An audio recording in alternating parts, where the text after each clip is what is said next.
Every person can one day get arrested, but what happens when the suspect is actually a cop's wife? Who showed up? Here are 4 times when the suspect in handcuffs was a cop's wife or girlfriend. Strap in and get ready. On September 25, 2023, officers responded to a report of a female driving erratically and almost smashing into a vehicle. She eventually came to a stop after hitting a curb by the side of the road, and as the cops approached the vehicle while still on, they weren't very happy to realize who the driver was. Get this mother out of my car. One step out. Get out.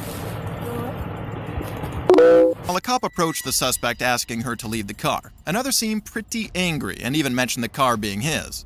And that was the suspect's boyfriend, Sergeant White, who was greatly invested in the case as they had much more to lose than his car, and his girlfriend, Desiree. Oh, you can stay in the car. Just give me your key fob. Where's the key fob, girl? Do you have it on you? No. There it is. Oh my, really? You're not getting any because who you know, it don't matter, okay? You know it's against the law to be driving under the influence, correct? It's not the key fob. Okay, you do know that, right? Since Desiree was still in the vehicle and was suspected to be under the influence of something, the cops knew they had to find a way to hinder her from driving off and worsening the situation, without ruining their relationship with her or their colleague. And this was a very tough call. Are you gonna get out of the car, yes or no? No. Okay. I have one out on the garage. Oh, really? Yeah, really. Really? Oh, what the f***? You're gonna listen. You don't get any favors because who you're dating. You understand that? Don't resist. Olenek, stop. I can call all your shit. 21469. Stop. No. Yeah, stop. You already messed up. Stop, man. We're 15 one You're time. not wrong. Stop. You're wrong. Stop. You did this. That's on you. That is not on those Deputies officers. coming from 1300 block of Northwest. Unlike they had imagined, Sergeant White had supported her arrest, and after resisting arrest and bruising a cop, Desiree was finally detained. Sorry. You're all right. I'm sorry. I mean, I don't know her I'm issue. so embarrassed. I tried. Was the child inside the car? You grabbed the car. You grabbed the kid? Yeah, I watched him get the kid out of the car Yeah, I did. as I was pulling Okay, up. get the child's information. Yeah. Are you? I guess your mom? Grandma. Grandma? I had no clue. The cops then shifted their attention to their colleague to figure out why he was so agitated about the situation. With her reckless driving, Desiree not only endangered her life, but that of White's child as well. But amidst all that, the cops were very pleased that they couldn't arrest Desiree at that moment. Des, relax. Come on. Hey, I got no part of none of this. Okay? Desiree was a local sergeant's girlfriend known by most cops present. Handling anything pertaining to the case would be a conflict of interest on their part, so they handed it over to the sheriff's office to maintain the long-standing relationship with their colleague. I ran up. I snatched the door open. I put the car in park. I turned it off. I didn't see the key fob, but I have my spare. I keep my spare in my unit. Watch your road. Yeah, watch your back, bro. I put it in park. I turned the car off. I didn't say a word to her. I ran around the other side because I could see baby's feet. So I'm trying to think before she gets the conscious effort to try to put this car back in drive or turn it on. I run around, I grab the baby. And then I ran right up to her mom and I was like, take the baby. Olenek rolls up, he was like, Sarge, we got it. I said, please deal with that. And I backed up. The only reason I'm here is because this motherfucker wouldn't answer the phone. So I'm tracking and I'm like, something ain't right. Obviously, I was right.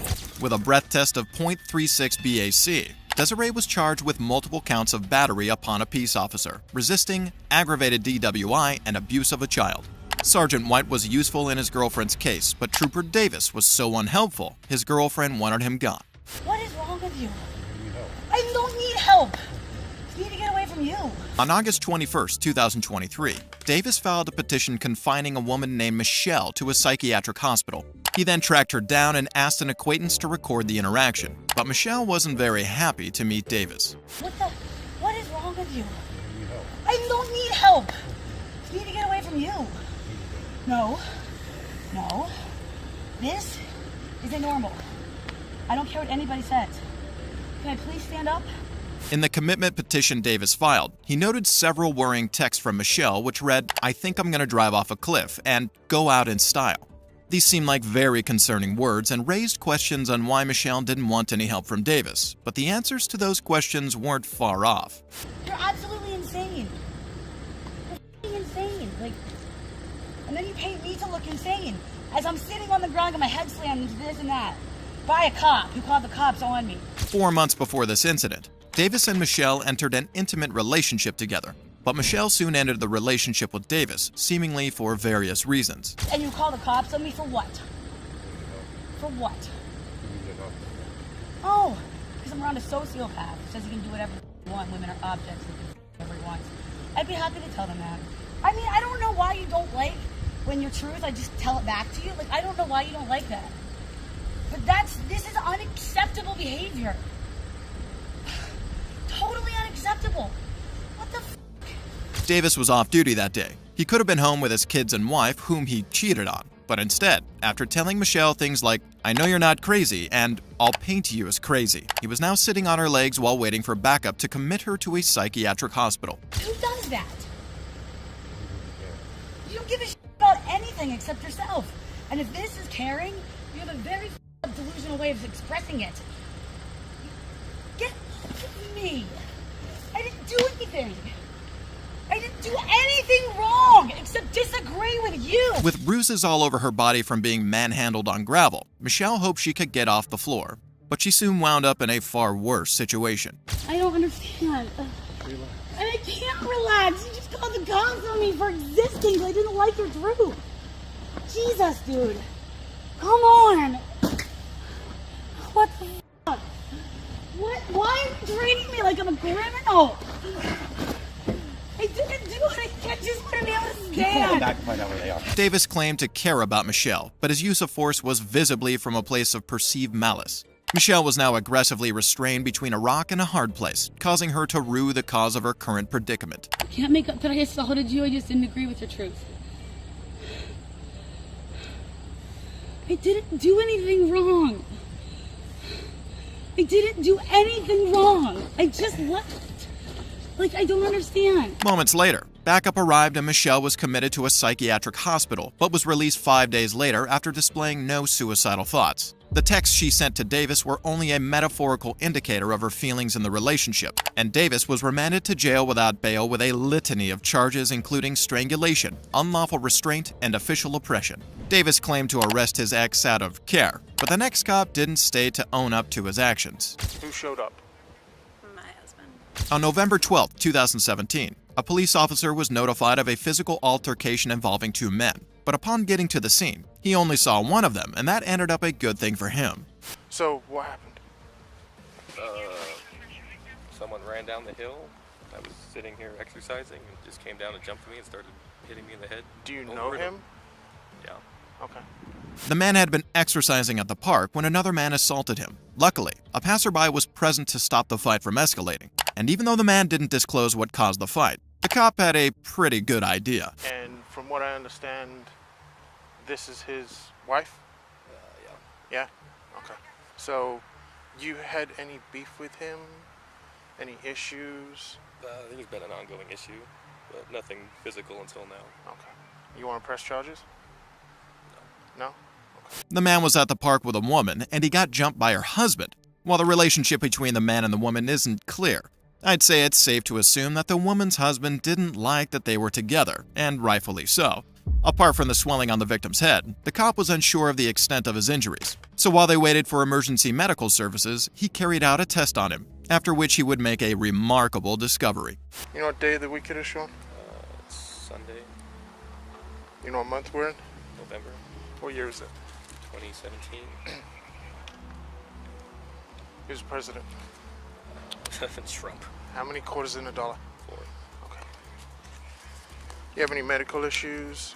Allergic to Aware of- anything? Nothing I'm aware of. Okay, cool. Did you lose consciousness at all?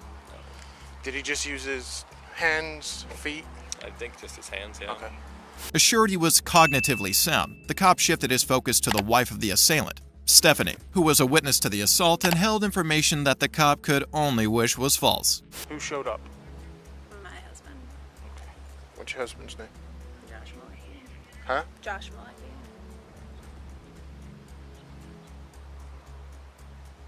Josh is in APD. Josh?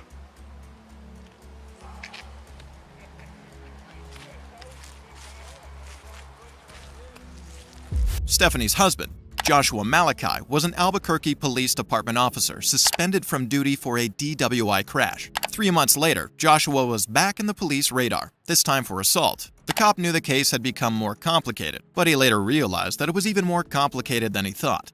David 635 PD.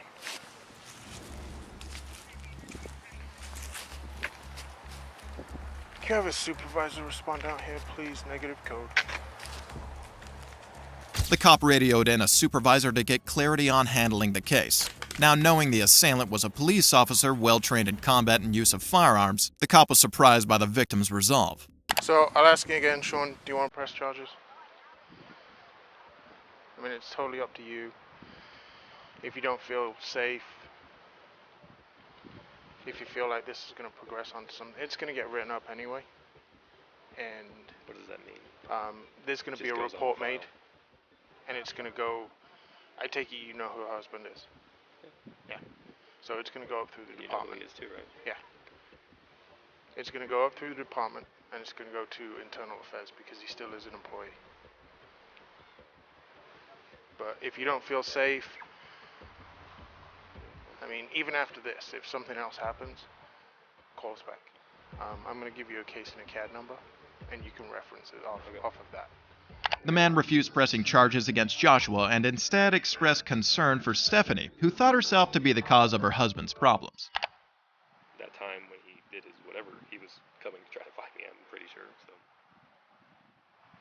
Oh, the incident? Yeah. Okay, yeah. At least that's what she told me, because she called me frantic on the phone saying he just left drunk in a car, and he's looking for you. I'm like, well, that's great. I wasn't living at the place I'm living now, somewhere else, but, because we've been having an affair for months now, and he knows about it, and she just lies to him that it's not happening, and it's still happening. She won't leave him because she's scared. 3 months before this incident, Joshua and Stephanie had an argument about her affair with this man, and then, while drunk, Joshua drove straight for the man's house, which resulted in his police car crash. 6 months after this incident, Joshua resigned from the Albuquerque Police Department. Stephanie showed up to the park unwanted, a stark contrast to Nicole, who couldn't even get to her boyfriend. No, you're under arrest, ma'am. On September 24th, 2022, an officer initiated a traffic stop after the driver of the vehicle made an illegal left. But upon further investigation, the cop realized a traffic crime closely resembled life imprisonment for the driver. The reason why I'm stopping you is, one, your car is all messed up here. Yeah. You got no headlight, and it's pretty dangerous to be driving like this. And two, you just made an illegal left. You know what I'm talking about? Yeah. Really? Yeah. Before making the illegal left, the cop had been following Nicole after he noticed her vehicle had sustained significant front-end damage. But as he spoke to her, he noticed her droopy eyelids and slurred speech, indicating probable impairment. Do you have anything to drink tonight? No, not at all. All right, you take anything? You seem a little out of it. No, not at all. Okay. While that seemed hard to believe, it wasn't enough to assume she was lying, because alcohol isn't the only substance capable of causing impairment. And as she brought her ID out, the cop uncovered new information about her alongside the cause of impairment. Oh, so you didn't have time to get your, Who's this? That's my boyfriend. Your boyfriend? Yeah. How long you guys been dating for?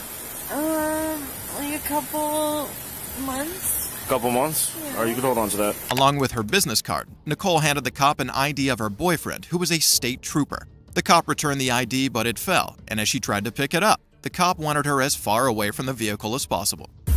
Sorry, I lost the card. What's up? I lost the card. Oh, where's the card? Here, hop out for me. Hop out. Put your hands behind your back. Drop My bag. Yeah, you're being detained. You have a piece of... Don't move. Drop the cigarette. Drop it. Please, Drop the cigarette. Please stop. Ma'am, Please. there's a thing of heroin right there. Please, I'm Stop. getting this expunged straight I'm now. telling you, Please stop moving. Don't ruin my life. I'm not ruining your life. My dad is Do not move. Do not move. She tried to absolve herself from the situation, even mentioning her dad, who was possibly a government personnel, but the cop was more concerned about what else she had on her.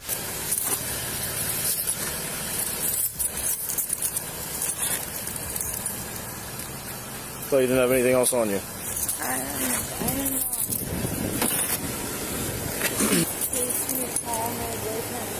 know. No, you're under arrest, ma'am. I'm just due for an expungement right now, please. Okay. I'm sorry, but... Nicole was given the opportunity to perform field sobriety exercises, but that obviously didn't go very well for her. 1,007. 1,008. 1,009. Sorry. Alright, you can stop. Nicole took the breath test and she had a BAC of 0.0, and upon searching her car, the police found over 100 wax folds of them,